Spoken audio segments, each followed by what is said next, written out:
Hi అండి. ఈరోజు నేను సూపర్ మార్కెట్‌కి వెళ్ళాను. ఒకదానికోసం వెళ్తే ఇవన్నీ తీసుకొనొచ్చాను. ఈ బిల్లు చూస్తే మైండ్ పోయింది నాకు. 5000 బిల్ అయింది మన ఇండియన్ కరెన్సీలో.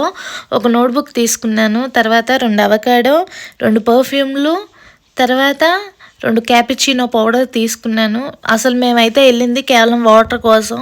వాటర్ కోసం వెళ్ళి 5000 బిల్ చేసుకొనొచ్చాము. తర్వాత బీట్రూట్, 1 కిలో షుగరు, ఒక కోక్, తర్వాత ఏరియల్ సర్ఫ్, లిక్విడ్ తీసుకున్నాము. తర్వాత యాపిల్స్, క్యారెట్, టమాటోస్, లేస్ వీటి అదే మన 5000 అంటే ఒక నెల సరుకులన్నీ వస్తాయి ఇండియాలో. కానీ 5000 అంటే ఇక్కడ ఏమి రావు. ఒక 10 వస్తువులు వస్తాయేమో. చాలా దారుణం. ఇక్కడ వాళ్ళకైతే ఇంగ్లీష్ కానీ, హిందీ కానీ ఏమీ రాదు. మోగ సైకిల్‌తో బతికేయడమే అంతే అండి. మరిన్ని వీడియోస్ కోసం నా ఛానల్